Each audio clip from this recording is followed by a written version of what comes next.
இந்த hair டையை apply பண்ணிவிட்டு அரை மணி நேரம் விட்டுட்டு முடியை வந்து நல்லா வாஷ் பண்ணதுக்கு அப்புறமேட்டு என் முடி எப்படி இருக்குது பாருங்கள். இந்த மாதிரி நம்ம முடி எவ்வளோ வெள்ளையாக இருந்தாலும் எல்லா முடியும் டோட்டலாக நல்லா கருன்னு மாற்றிடுங்க. அந்த மாதிரி ஒரு சூப்பரான ஹேர் டை தான் நம்ம ரெடி பண்ணியிருக்கோம். அந்த ஹேர் டை பாருங்கள் எப்படி இருக்குது, கன்சிஸ்டன்சி பார்க்குறதுக்கு அவ்வளோ ஸ்மூத்தாக சாஃப்டாக இருக்குது, நல்ல கருன்னு வந்திருக்கு பாருங்கள். இந்த மாதிரி நீங்களும் ப்ரிப்பேர் பண்ணி ஒரு டைம் மட்டும் உங்கள் ஹேரில் அப்ளை பண்ணிங்கனாலே போதும், உங்கள் முடி எல்லா வெள்ளை முடியும் நல்ல கருமையாக மாற்றி சூப்பராக ரிசல்ட் கொடுக்கக்கூடிய ஒரு ஹேர் டையை தான் இன்றைக்கி நம்ம ரெடி பண்ணியிருக்கோம். வாங்க இந்த ஹேர் டையை நம்ம எப்படி ப்ரிப்பேர் பண்ணுறது அப்படின்றத பார்த்துட்டு வந்துடலாம். அது மட்டும் இல்லைங்க, இதை வந்து நீங்கள் ப்ரிப்பேர் பண்ணுறது ரொம்ப ரொம்ப ஈஸி. அது இல்லாமல் ஃபுல் அண்ட் ஃபுல் நேச்சுரல் ஒரு ஹேர் டை. வாங்க வீடியோக்குள்ளே போகலாம். நம்ம டை ரெடி பண்ணுறதுக்கு என்ன எடுத்துருக்கோம் அப்படின்னா, இந்த மாதிரி ஃப்ரெஷ்ஷான ஓமவல்லி இலைகளை எடுத்துக்கலாம். காம்புகள்லாம் இல்லாமல் நம்ம இந்த ஓமவல்லியிலேயே நம்ம எல்லாத்தையுமே கிள்ளி எடுத்துக்கலாம். இலைகள் தான் நமக்கு ரொம்ப தேவை. அதனால் இலைகளை மட்டும் இந்த மாதிரி எடுத்துக்கலாம். எடுத்துகிட்டு இது எல்லாத்தையுமே நல்லா ஒரு கைப்பிடி அளவுக்கு எடுத்துக்கோங்க ஓமவல்லி இலைகள். இப்போ இது எல்லாத்தையும் நம்ம மிக்ஸி ஜாரில் வந்து ஆட் பண்ணிக்கலாம். இந்த மாதிரி பிச்சு உள்ளே போட்டுக்கலாம். இப்படி போட்டோம்னா நமக்கு சீக்கிரம் அரைப்பட்டு வந்துடும். இது கூடவே இன்னொரு முக்கியமான ஒரு பொருளை வந்து ஆட் பண்ணிக்கலாம்.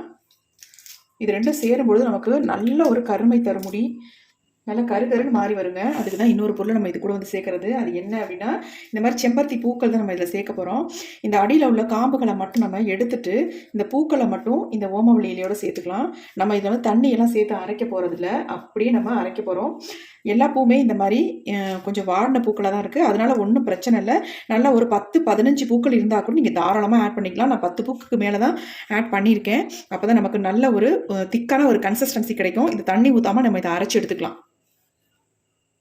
ஏன்னா அந்த ஓமவல்லியிலாம் ஆல்ரெடி நீர் நிறைய இருக்கும். அதனால் நம்ம தண்ணியே சேர்க்காமல் இதை சூப்பராக நம்ம அரைச்சி எடுத்துக்க போகிறோம். இப்போ நான் அரைச்சிட்டு வந்துடுறேன். இப்போ நம்ம அரைச்சி எடுத்தாச்சு. இது பாருங்கள் எப்படி நமக்கு அரைப்பட்டு வந்திருக்கு அப்படின்ட்டு. அரைஞ்சி வரும்பொழுது நமக்கு நல்ல ஒரு பிளாக் கலரில் இருக்குது பாருங்கள். இதை வந்து நம்ம வடிகட்ட முடியாது, ஏன்னா வழுவடுன்னு இருக்கும். ஓமவல்லியிலையும் இந்த செம்பருத்தி பூக்களும் ஆட் பண்ணும்போது இந்த மாதிரி வறுவழுப்பு தன்மையாக இருக்கும். அதனால் வடிகட்ட முடியாது. அதனால் முடிஞ்ச அளவுக்கு நல்லா நைஸாக அரைச்சி எடுத்துக்கோங்க. இப்போ இது அப்படியே இருக்கட்டும். நம்ம அடுத்து என்ன பண்ணுறதுன்னு பார்க்கலாம். இப்போ நம்ம ஸ்டவ் ஆன் பண்ணி விட்டுட்டு இந்த மாதிரி ஒரு இரும்பு கடாய் வந்து இந்த டைக்காக நம்ம பயன்படுத்த போகிறோம். வேறு எந்த பாத்திரத்துலையும் டை வந்து ப்ரிப்பேர் பண்ணாதீங்க. இப்போ நல்லா க்ளீனாக இருக்குது இரும்பு கடாய். நல்லா இந்த மாதிரி க்ளீனாக தொடச்சி விட்ருங்க. நீட்டாகியாச்சு. இப்போ இது கொஞ்சம் சூடாகட்டும். இப்போ இரும்பு கடாய் சூடாகிடுச்சு. இதில் வந்து நம்ம 1 டம்ளர் அளவுக்கு தண்ணி சேர்த்துக்கிறோம். கரெக்டாக 1 டம்ளர் நீங்கள் சேர்த்துக்கோங்க. அப்போ தான் நமக்கு வந்து கரெக்டாக நமக்கு கிடைக்கும் டை. இப்போ இந்த தண்ணி வந்து கொஞ்சம் கொதிக்கட்டும். இப்போ இந்த தண்ணி வந்து இந்த கொதிச்சதுக்கு அப்புறமேட்டு தான் இந்த இன்க்ரீடியன்ஸும் நம்ம அதில் சேர்க்கணும். ஃபஸ்ட்டு நம்ம சேர்க்கறது என்னென்னா, 1 ஸ்பூன் அளவுக்கு நம்ம அன்னபேதி பொடியை சேர்த்துக்கலாம்.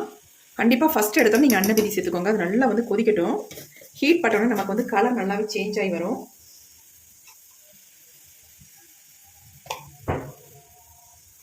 நல்லா இதை வந்து கலந்து விட்டுடலாம். அன்னபேதினா என்னன்னு கேட்பீங்க. இது வந்து நமக்கு நாட்டு மருந்து கடையில் கிடைக்குங்க. சுத்திகரிக்கப்பட்டது, சுத்திகரிக்கப்படாததுன்னு 2 விதமாக விற்பாங்க. நம்ம வந்து சுத்திகரிக்காத அன்னபேதியை வாங்கி நீங்கள் யூஸ் பண்ணிக்கலாம் தாராளமாக. அடுத்து நம்ம இது கூட ஒரு முக்கியமான ஒரு பொடியை சேர்க்க போகிறோம். நம்ம முழுசாக சேர்த்தோம்னா அதில் அந்த ஓமவல்லியோட அரைப்படாது. அதனால் நம்ம பொடி பண்ணிவிட்டு இந்த கரிஞ்சீரக பொடியை வந்து இதில் ஆட் பண்ணிக்கலாம். 1 ஸ்பூன் அளவுக்கு நான் கரிஞ்சீரக பொடியை வந்து ஆட் பண்ணியிருக்கேன். அடுத்து இது கூட வந்து ஒரு முக்கியமான இன்னொரு பொடி ஆட் பண்ணிக்கலாம். அது என்னென்னா இந்த காஃபி பொடி தான். 1 ஸ்பூன் அளவுக்கு காஃபி பொடியை வந்து சேர்த்துக்கோங்க. நான் சன்ரைஸில் ஒரு பேக்கெட் எடுத்திருக்கேன். அதை அப்படியே ஃபுல்லாக நான் ஆட் பண்ணிக்கிறேன்.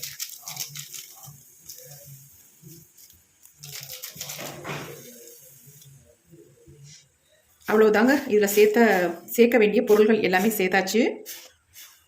ஃபஸ்ட் நம்ம அன்னபேதி சேர்த்துருக்கோம். செகண்ட் நம்ம வந்து கருஞ்சீரக பொடியை வந்து இதில் சேர்த்துருக்கோம். 3ஆவதாக நம்ம வந்து காஃபி பவுடர் வந்து 1 ஸ்பூன் அளவுக்கு இதில் வந்து சேர்த்துருக்கோம். இது 3 கொஞ்சம் கொதிச்சு திக்காக வரட்டும். அது வரைக்கும் வெயிட் பண்ணலாம். அடுத்து நம்ம இதில் சேர்க்க போகிறது என்ன அப்படின்னா, நம்ம அரைச்சி வச்சுருக்க இந்த விழுதை தான் சேர்க்க போகிறோம். எப்படி இருக்குது பாருங்கள், நல்லா பிளாக்காக இருக்குது பாருங்கள். நல்லா வலுவலுன்னு இருக்கும். இதை வடிகட்டவே வேண்டியதில்லை. பாருங்கள் நல்லா அப்படியே புழுந்துருச்சு உள்ளே போய்.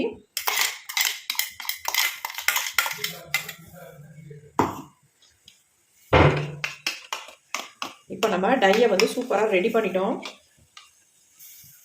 இந்த மாதிரி நம்ம ரெடி பண்ணும்பொழுது நமக்கு வந்து செம்மையாக முடி பிளாக்காக மாறிடுங்க. இப்போ பாருங்கள் எந்த அளவுக்கு நமக்கு பிளாக் கலரில் நமக்கு சேஞ்ச் ஆகி வந்துருச்சு அப்படின்ட்டு. இப்போ இதில் வந்து நம்ம இன்னும் ஒரு முக்கியமான ஒரே ஒரு பொருளை வந்து ஃபைனலாக ஆட் பண்ணி நம்ம ஹேரில் அப்ளை பண்ண போகிறோம். அது நமக்கு ரொம்ப ரொம்ப முக்கியங்க. இது வந்து நல்லா கொஞ்சம் திக்காக மாறணும். அதுக்கப்புறமேட்டு நம்ம அந்த பொடியை வந்து ஆட் பண்ணிக்கலாம். நீங்கள் நல்லா அரைச்சிட்டிங்கன்னா கண்டிப்பாக வடிகட்ட வேண்டிய அவசியமே இல்லை. நீங்கள் செம்பருத்தி பூக்கள் ஆட் பண்ணதுனால வடிகட்டவும் முடியாது, உங்களுக்கு வழுவழுன்னு இருக்கும். அதனால் மேக்ஸிமம் தண்ணி சேர்க்காமல் அரைச்சி இந்த மாதிரி பேஸ்ட்டாக நீங்கள் இதில் வந்து பயன்படுத்திக்கோங்க. பாருங்கள் எப்படி இருக்குன்ட்டு கலர் எந்த அளவுக்கு நமக்கு சேஞ்ச் ஆகி வருது பாருங்கள். இன்னும் கொதிக்க கொதிக்க நமக்கு வந்து கலர் நல்லா ஒரு டார்க்காக பிளாக்காகவும் வரும். நல்லா நமக்கு மை மாதிரி நம்ம ஹேரில் வந்து நல்லா அப்ளை ஆகும். ஒரு டைம்லேயே உங்கள் முடியை வந்து நல்லா வந்து சேஞ்ச் ஆக்கிரும். வெள்ளை முடியெல்லாம் டோட்டலாக உங்களுக்கு சேஞ்ச் ஆகுங்க. உங்களுக்கு இளநரைகள் இருந்தாலும் சரி, முதுநரைகள் இருந்தாலும் சரி, கம்ப்ளீட்டாக கலரை வந்து நல்லா சேஞ்ச் பண்ணக்கூடிய ஒரு ஹேர் டை தான் இது. இப்போ நல்லா திக்காக மாறிடுச்சு. இப்போ நம்ம அடுத்து என்ன பண்ணுறதுன்னு பார்க்கலாம். அக்கா எனக்கு மருதாணி வேணாம், என்னுடைய ஹேரில் அப்ளை பண்ணால் ஒரு மாதிரி செம்பட்டை கலரில் தெரியுது அப்படின்னு நினைக்கிறவங்க நீங்கள் தாராளமாக இதில் வந்து அவரி பொடியை ஆட் பண்ணிக்கோங்க. நல்லா 2 ஸ்பூன் அளவுக்கு அவரி பொடியை ஆட் பண்ணிக்கோங்க. உங்கள் முடி ரொம்ப லென்த்தியான முடியாக இருந்தால் நீங்கள் 4-5 ஸ்பூன் கூட தாராளமாக ஆட் பண்ணிக்கலாம். ஆட் பண்ணி நல்லா கட்டிகள் இல்லாமல் கலந்து விட்டுருங்க. கலந்து விட்டுட்டு நல்லா திக்காக உங்கள் ஹேருக்கு அப்ளை பண்ணுற அளவுக்கு வந்ததுக்கு அப்புறமேட்டு நீங்கள் வந்து ஸ்டவ் ஆஃப் பண்ணிவிட்டு நீங்கள் யூஸ் பண்ணிக்கலாம்.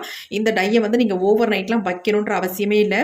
நீங்கள் ரெடி பண்ண உடனே உங்கள் ஹேரில் நீங்கள் அப்ளை பண்ணிக்கலாம். எந்த அளவுக்கு சேஞ்ச் ஆகி வந்திருக்கு பாருங்கள். இன்னும் கொதிக்க கொதிக்க நமக்கு திக்காக மாறி வந்துடும். எப்படி இருக்குது பாருங்கள். இந்த டை ப்ரிப்பேர் பண்ணும்போதே நமக்கு ஆசையாக இருக்கும். அந்தளவுக்கு நல்ல வந்து ஒரு டார்க் பிளாக் கலர் வந்துடும். எப்படி வந்திருக்கு பாருங்கள். கொஞ்சம் கை எடுக்காமல் இந்த மாதிரி கிண்டி விட்டுக்கிட்டே இருக்கணும். அப்போ தான் நமக்கு வந்து அடிப்பிடிக்காது, கட்டிகள் விழாது. அதுக்காக சொல்ல வரேன். நீங்கள் வேறு எதுவுமே இதில் சேர்க்கணுன்ற அவசியமே இல்லை. இதை மட்டுமே நீங்கள் சேர்த்தாலே போதும். மருதாணியெல்லாம் ஆட் பண்ண வேண்டியதே இல்லை. மருதாணிக்கு பதிலாக நீங்கள் இண்டிகோ பவுடர் நீங்கள் ஆட் பண்ணிக்கலாம். அதாவது அவரி பொடி உங்களுக்கு இலை கிடைச்சா கூட தாராளமாக அதில் அரைச்சி இதை ஊற்றிக்கலாம். இல்லாதவங்க இந்த மாதிரி பொடியாக வாங்கி பயன்படுத்துங்க. பொடி வந்து நமக்கு ஒரிஜினலாக இருக்கணும். ரிசல்ட் கொடுக்கக்கூடிய நல்ல பொடியாக வாங்கி ஹேருக்கு யூஸ் பண்ணுங்கள். பாருங்கள் எப்படி டை வந்து நல்லா திக்காக மாறி வருது பாருங்கள். நம்ம ஒரு அரை மணி நேரம் அல்லது 1 மணி நேரம் மட்டும் இதை ஒரு மூடி போட்டு மூடி வச்சுட்டு நம்ம எடுத்து ஹேர்லாம் ஃபுல்லாக அப்ளை பண்ணிக்கலாம். ஒரு டைம் இந்த டையை நீங்கள் அப்ளை பண்ணிங்கன்னா அப்புறம் அடுத்தடுத்து நீங்கள் ப்ரிப்பேர் பண்ணி கண்டிப்பாக அப்ளை பண்ணுவாங்க. அந்தளவுக்கு உங்களுக்கு ரிசல்ட் கொடுக்கும். இது வந்து மாதத்துக்கு ஒரு முறை மட்டுமே அப்ளை பண்ணால் போதும். இப்போ நம்ம நல்லா திக்காக மாறி வந்துருச்சு பாருங்கள். நம்ம ஸ்டவ்வை வந்து ஆஃப் பண்ணிடலாம். ஏன்னா ஆறுனதுக்கப்புறம் இன்னும் கொஞ்சம் திக்காக மாறும் நமக்கு. அதனால நம்ம இதை அப்படியே ஒரு மூடியை போட்டு மூடி வச்சிடலாம். எப்படி இருக்குது பாருங்கள். இப்போ நம்ம கொஞ்சம் ஆறுனதுக்கப்புறம் ஒரு மூடியை போட்டு மூடி வச்சாச்சு. ஒரு 2 ஹவர்ஸ் மட்டும் அப்படியே இருக்கட்டும். அதுக்கப்புறமேட்டு எடுத்து நம்ம ஓப்பன் பண்ணி பார்க்கலாம். இப்போ 2 மணி நேரம் ஆயிடுச்சுங்க. நம்ம ஓப்பன் பண்ணி பார்க்கலாம் எப்படி இருக்குன்ட்டு. பாருங்கள் எப்படி இருக்குது. நம்ம டை எவ்வளோ சூப்பராக வந்திருக்கு பாருங்கள். கண்டிப்பாக கையில் வந்து நீங்கள் எடுத்திங்கன்னா கை வந்து நல்லா கருன்னு மாறிடும். அதனால் நம்ம வந்து ஒரு க்ளவுஸ் யூஸ் பண்ணி தான் நம்ம இந்த டையை வந்து ஹேரில் அப்ளை பண்ணணும். நல்லா இந்த மாதிரி ஸ்பூன் வச்சு நல்லா மிக்ஸ் பண்ணி விட்டுருங்க. மிக்ஸ் பண்ணி விட்டுட்டு நம்ம இதை வந்து ஒரு பவுலுக்கு சேஞ்ச் பண்ணிக்கலாம். எப்படி இருக்குது பாருங்கள். சூப்பராக இருக்குது ஹேர் டை. நல்லா வந்திருக்கு. நல்லா வந்து ஒரு நேச்சுரலாக ஒரு பிளாக்காக மாறி இருக்குது பாருங்கள். இதை நீங்கள் அப்ளை பண்ண ஃபர்ஸ்ட் டைமே எக்ஸலண்ட்டான ரிசல்ட் கிடைக்குங்க. இப்போ இதை நம்ம பவுலுக்கு சேஞ்ச் பண்ணிக்கலாம். எப்படி இருக்கு பாருங்க.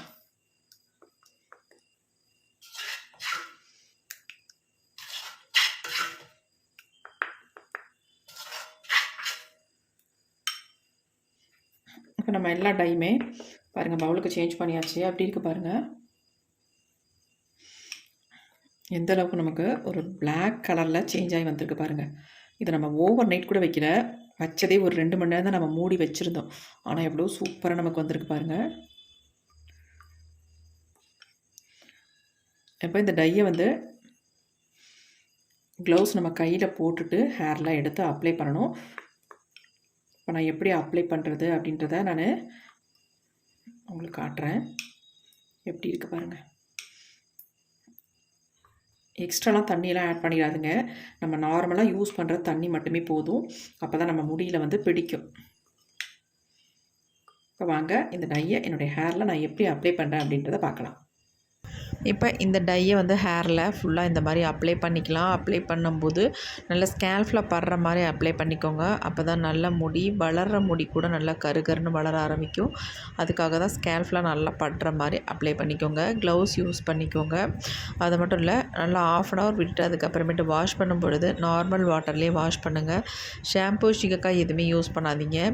அதுக்கப்புறமேட்டு ஒரு நாள் விட்டுட்டு அடுத்த நாள் கூட நீங்கள் ஷாம்பு அல்லது மைல்டு சீயக்காய் இந்த மாதிரி போட்டு யூஸ் பண்ணி ஹேரை வந்து வாஷ் பண்ணிக்கோங்க. நல்லா உங்களுக்கு ரிசல்ட் கிடைக்கும். இதை வந்து சின்னவங்கலேருந்து பெரியவங்க வரைக்கும் எல்லாருமே இந்த டையை வந்து யூஸ் பண்ணிக்கலாம். எந்த விதமான சைட் எஃபெக்ட்டும் இல்லை. கண்டிப்பாக ட்ரை பண்ணி பாருங்கள். உங்களுக்கு நல்ல ரிசல்ட் கிடைக்கும்.